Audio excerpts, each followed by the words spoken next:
Hello and welcome. Before we really dive in, I want to invite you to just take a breath and slow down with me. This is a topic that really benefits from a gentle pace, so let's explore it together, shall we? So, let me ask you this. Have you ever had that feeling where your logical mind knows you're totally safe, but your heart is pounding or your stomach is just tied in knots? It's like your body is living out a completely different story than your brain is telling you. It's that exact gap that we're going to talk about today. Okay, so the term regression therapy can sound, well, pretty intimidating, right? And honestly, it's so often misunderstood.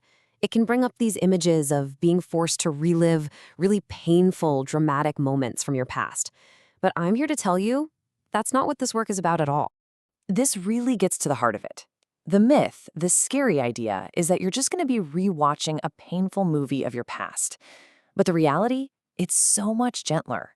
It's actually about understanding the absolutely brilliant ways your body learned to keep you safe when you were most vulnerable.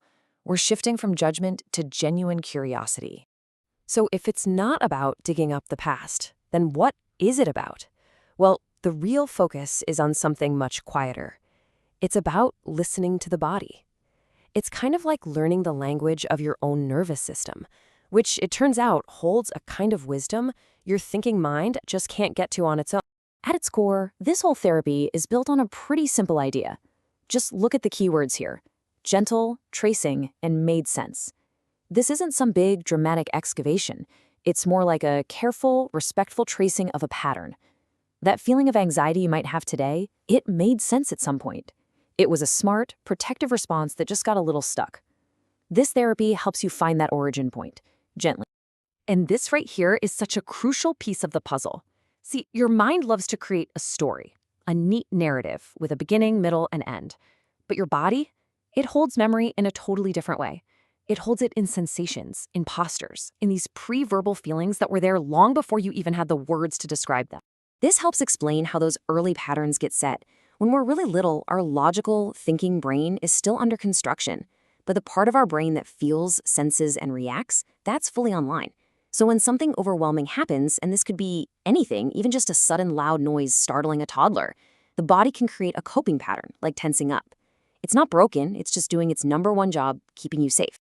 And all of this brings us to the central conflict that so many of us experience, whether we have a name for it or not. It's this mind-body gap, that really confusing space between what we know in our heads and what we feel in our bodies. This quote just captures that feeling perfectly, doesn't it? I know this isn't dangerous, but my body reacts anyway. Your thinking mind has looked at everything, done the math, and concluded we're fine. But your nervous system, it's running on much older information. It still believes there's a threat, and it's still running that old safety program. So what is this older information the body holds on to? Well, it's not a story, it's a state. It's the physical memory of tension, of fear, of being on high alert, or maybe of feeling collapsed, or a sense of urgency. These physical states, that's the language of the body's memory. Okay, so how do we actually bridge that gap? This is where the how of the process becomes so important. And the two most critical rules are that it is always gentle and it is always slow. Let's just walk through how this process unfolds. First things first, and nothing can happen without it, creating safety and trust. From there, we work on quieting that busy thinking mind so we can actually hear the body's signals. Then it's about simply noticing sensations without judging them. And finally, with a lot of support, we allow the body to maybe complete a protective response it never got to finish back then, always with you in the driver's seat. And I really want to land this point. Slowness isn't a bug, it's the feature. It is the entire method. Why? Because anything that feels forced or rushed is going to feel like a threat to the very system we're trying to soothe. Your nervous system doesn't change through urgency. The only way it learns and changes is through repeated signals of safety, and you just can't rush safety. So this brings us to the ultimate goal of this journey. What's the point of all this slow, gentle work? It's not about digging for drama. It's about reclaiming something absolutely fundamental to being human. This slide clarifies the intention perfectly.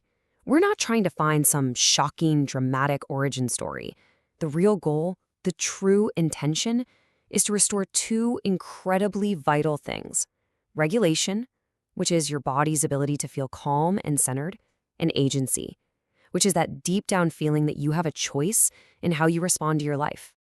And when you start to get that regulation and agency back, a whole new reality becomes possible. You can feel this incredible sense of relief as that internal battle starts to quiet down. You get this lasting clarity, this aha moment about why you are the way you are. And best of all, you get more choice in your day-to-day life.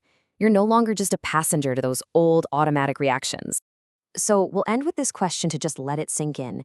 It's not about figuring out what's wrong with you, but about discovering the wisdom that's already there inside you. What could you learn and what could possibly change if you took the time to truly listen to your body's story?